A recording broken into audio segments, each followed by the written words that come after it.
You have to, if you're gonna do this, you have to have somebody that supports it. Otherwise it's a nightmare.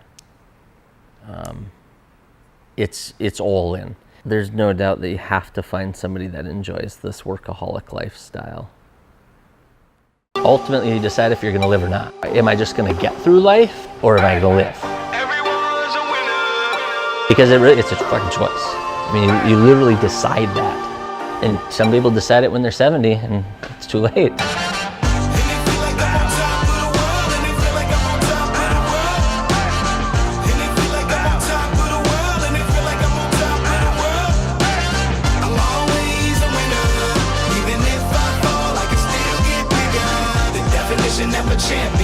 Definition of a champion, no.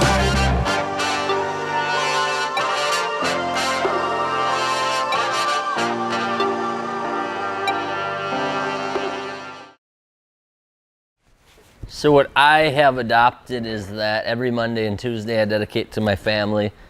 I get home for dinner. I think I've missed one dinner where I was late in the last 2 years. I know I saw you interviewing my wife. Hopefully she says the same thing, my wife. If she says the opposite, then she's probably right. So he initially would work at his corporation job, and then when he got home, we'd have dinner, and then he would hop on his phone or his laptop and do Instagram or whatever. But once he got to a point where he was feeling confident that we could start a business, he brought John into the garage. So then he would work his corporate 9 hours, and then he would, we'd eat dinner, and then he would go into the garage, which was awesome because, you know, if I needed anything, I could go out there, have a drink, hang out. But unfortunately for me, but awesome for the company, it grew and we needed a shop.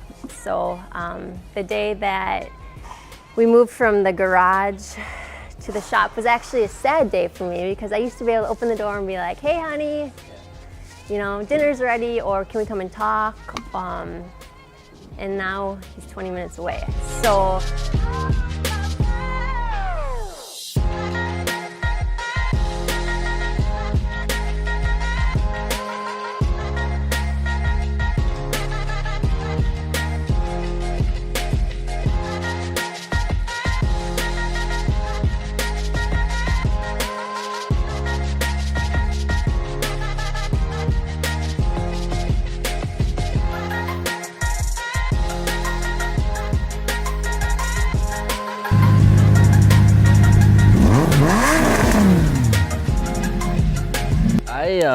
I've always done that. So when I worked at my first employer, I was winning really early and I always got home for dinner.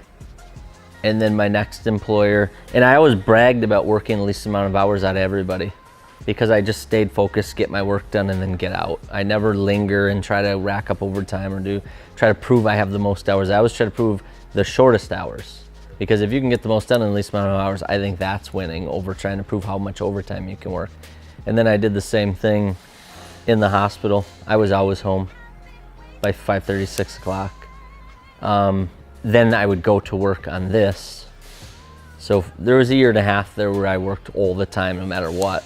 I was on my phone, and it was just something I had to do. So I was there in person, but I wasn't mentally there. I was pretty checked out. But I really, really, really wanted this, so that was something I was willing to sacrifice.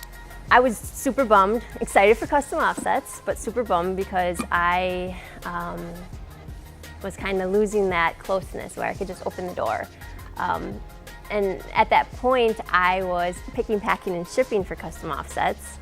And I knew I didn't want to do that for custom offsets, but I knew I wanted to do something. I wanted to do something so I could be close to Sean, because he's a workaholic and he just would work. And for me, I needed to figure out something I could do for custom offsets that I enjoyed so I could spend time with him. Otherwise, I don't think we would be where we are today. One thing that happened is Emily was working full-time as a nurse, and I was working full-time here, plus every night, all the time. And so one of the things we did is she backed off her hours as a nurse so that she can be here 2 days a week. And that's what we found, is because I work so much, if she can't be a part of that, and she's been a part of it from the start. She shipped all of our gear in the beginning. So she's always had jobs for that exact reason. So when I started this, I was spending the nights in the garage, which was our office, our shop. So she said, you know, I just want to hang out. So she would hang out there. And I'm like, hey, why don't you pick that roll of tape up, start making boxes? And then she's like, why don't I just ship them too? So she set up the shipping program and set up all the shipping and became the gear shipper, the gear chick, shipping all of the gear out. And we found out that that works really well.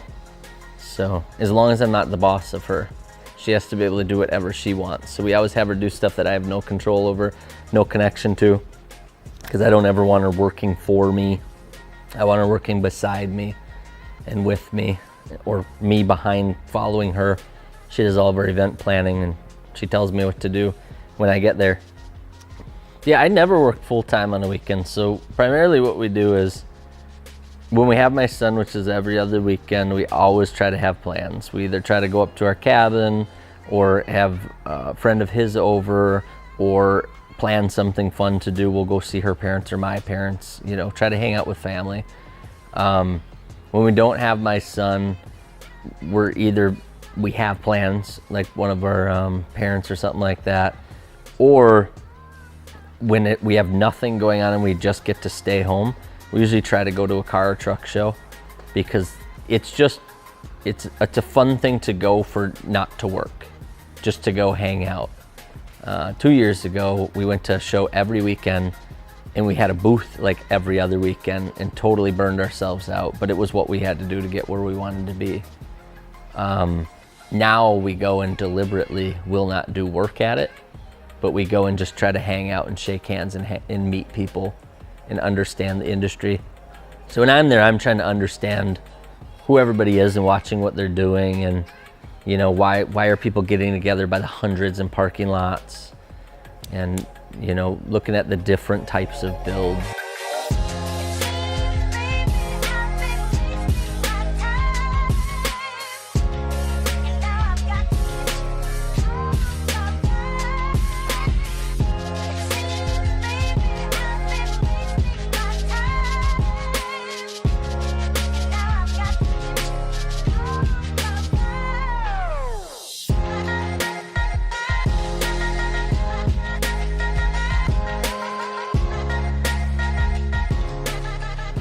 We're building a new shop. We're intentionally moving within walking distance of the new shop, because then what she can do is get home from work, let the dog out, walk with the dog over to the shop, and then spend the night and have dinner on my Wednesdays and Thursdays at the shop.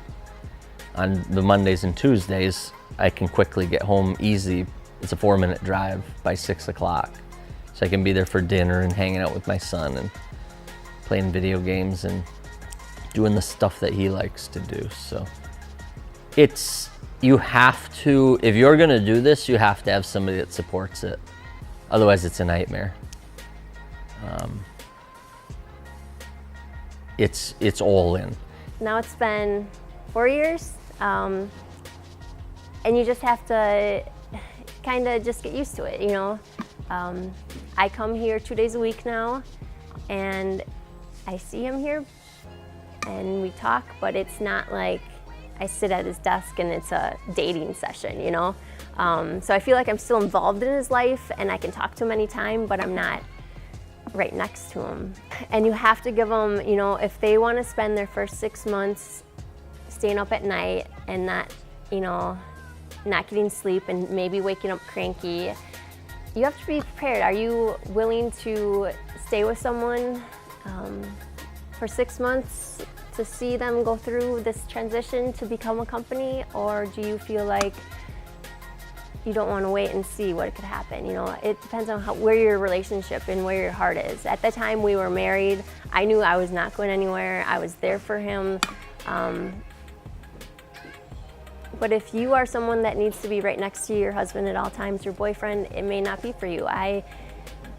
We'll go to truck shows or car shows or whatever, and a lot of times we do spend, you know, at shows we'll spend a lot of time together, but we also, you know, venture out and do our own things. So that's kind of, it balances out. You have to let them do their own thing, and let them grow and see where it goes. So.